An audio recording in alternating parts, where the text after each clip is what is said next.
Hello students, मैं हूँ रमा विभू और मैं आप लोगों के लिए क्लास 6 का अलजेब्रा चैप्टर से एक्सरसाइज 11.1 का आपका 2 सम लेके आई हूँ, 8वां और 9वां। तो ये 8वां और 9वां सम थोड़ा सा अलग है आपके 7वां और 6ठा जो इससे पहले जो बनाए हैं उससे थोड़ा अलग है, मगर एक्सप्रेशंस बनाना ही है। तो चलिए क्वेश्चन को देखते हैं स्टूडेंट्स और समझ के बनाना शुरू करते हैं। देखिए क्वेश्चन 8 कह रहा है कि Leela is Radha's younger sister. Leela is 4 years younger than Radha. Can you write Leela's age in the term of Radha's age? Take Radha's age to be x year। कह रहे कि लीला जो है राधा की छोटी बहन है, यंगर सिस्टर है। Leela is 4 years younger than Radha. Leela क्या है? 4 साल छोटी है राधा से। ठीक है, तो can you write Leela's age in the term of Radha's age? Radha के टर्म से मिला के आपको बनाना है, किसका एज बताना है? लीला के एज को। क्यों? Take Radha's age to be x year बोल दिया है एंड्स में। राधा के एज से कोई x लेना है। देखिए स्टूडेंट्स, इस टाइप के एक्सप्रेशंस में आपको बड़े ध्यान दे से समझना होगा। लीला के कह रहा है कि Leela is Radha's younger sister. Leela Radha की छोटी बहन है और Leela is 4 years younger than Radha. Leela के एज को बता रहा है, कंपेयर किससे करे? राधा से। माने लीला 4 साल छोटी है राधा से। राधा से कंपेयर कर रहा है, इसलिए राधा के जिससे कंपेयर करे उसे मान के चलते हैं हम इस टाइप के एक्सप्रेशंस बनाने में। तो राधा के एज को हमें x मानना पड़ेगा, तभी 4 साल छोटी है। यानी ऐसे एग्जाम्पल में आप समझो कि 4 साल छोटी है, तो मान लो कि राधा 10 साल की है, तो वो कितने साल की होगी? लीला 6 साल की होगी। यदि राधा 16 साल की है तो लीला कितने साल की होगी? 12 साल की होगी, 4 साल छोटी है। तो यहाँ पर आपको मानना किसी, Leela is 4 years younger than Radha. Radha से कंपेयर किया तो राधा के एज को इसलिए एंड्स में दिया x मानिए। जिससे कंपेयर करे उसको x मानना है, यानी राधा के एज को आपको x मानना है। तो चलिए बनाना शुरू करते हैं सम को। देखिए let present age of Radha को मान लो कि x year है। राधा x year है तो लीला के age 4 year, Leela is 4 years younger than Radha question में दे रखा है, ये दे रखा है, गिवन है, क्वेश्चन में लिखा है। देखिए Leela is 4 years younger than Radha. Leela is 4 year younger than Radha, given question में दे रखा है। So present age of Leela का क्या हो जाएगा? राधा के एज में से माइनस कर दीजिए 4 को, तो निकल जाएगा आपके प्रेजेंट एज ऑफ लीला, यानी प्रेजेंट एज ऑफ राधा में माइनस कर दीजिए 4 को, यानी x - 4 हो जाएगा। प्रेजेंट एज ऑफ राधा क्या माने हमने? अभी माने हमने x, तो x में 4 माइनस कर दीजिए, तो आपको पता चल जाएगा कि प्रेजेंट एज ऑफ लीला 4 साल छोटी है, तो x - 4 माइनस कर दिए। 4 साल बड़ी होती तो x + 4 कर देते, तो यही है। और ईयर्स में लिखा है तो ईयर्स में लिख दिए x - 4। 4 साल छोटी है राधा से, लीला छोटी है ना, तो राधा का एज है x, तो x में ही माइनस करेंगे ना, बड़े नंबर में ही माइनस करते ना। राधा बड़ी है ना, तो राधा के एज में x में माइनस कर दिए। किसके? लीला 4 साल छोटी है तो 4 को माइनस कर दिए, तो यही जो x - 4 है ये एज आया आपका लीला का। यही आपको करना था students.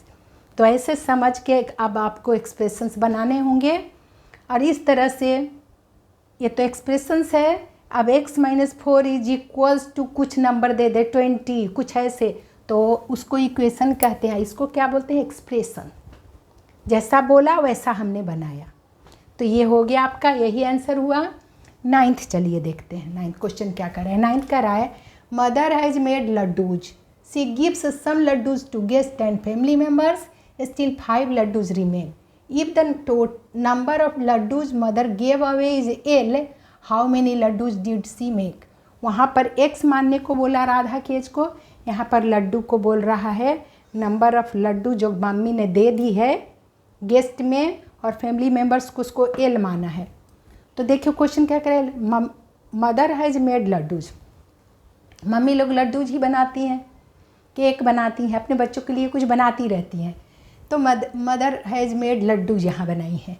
C gives some laddoos to guest and family members, उसमें से उसने क्या कर दिए, अपने फैमिली मेम्बर्स और गेस्ट को दे दी। तो स्टिल 5 लड्डूज रिमेन, 5 ही लड्डू उनके पास बचा है, रिमेन माने बचा हुआ है। If the number of laddoos mother gave away is L, जितने उसने बांट दिए उसको यदि एल मान लिया जाए तो how many laddoo did she make, तो टोटल लड्डू उसने कितने बनाई है, एक्सप्रेशंस आपको बनाने हैं। तो आपको यहाँ पे क्या मानोगे students, number of laddoos gave away by mother L given, question में दे रखा है कि गेव अवे इज एल, तो मम्मी ने जो लड्डू बांटी उसको एल मान लीजिए। Number of laddoos gave away by mother L, वो भी गिवन है, हम नहीं माने हैं। इन्होंने बोला कि एल वेरिएबल लो, तो एल वेरिएबल हमने ले लिया। एल इसलिए इन्होंने ले रखा ताकि लड्डू को एल अक्षर से लिखते हैं, जो भी कहो, ज़रूरी नहीं है कि एल ही लिखे, कुछ भी लिख सकते हैं।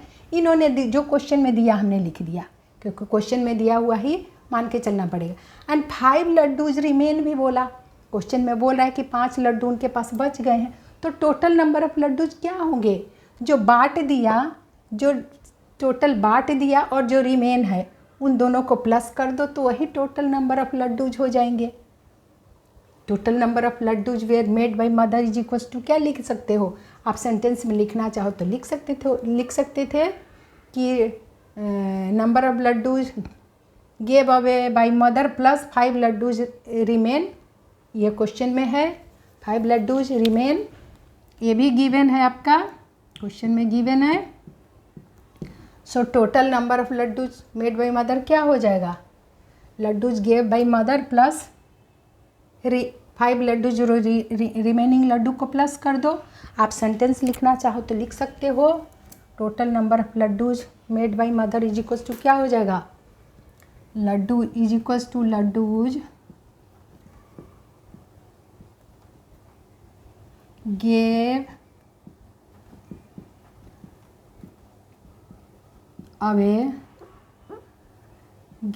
Away by mother plus remain 5 laddoos remain,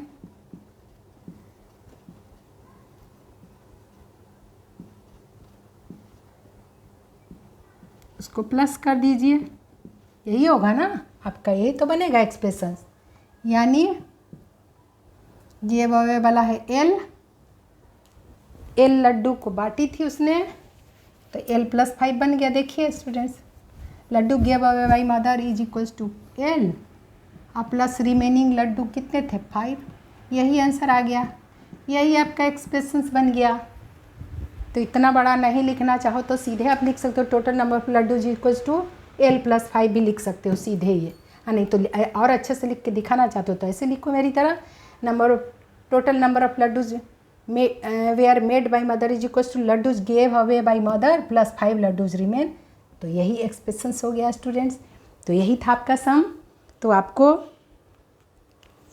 ये दोनों सम थोड़ा डिफरेंट है, आपको एक्सप्रेशंस बनाने के लिए जैसा बोले वैसा करना होता है। तो ठीक है स्टूडेंट्स, हमें उम्मीद है आपको अच्छे से समझ में आया होगा।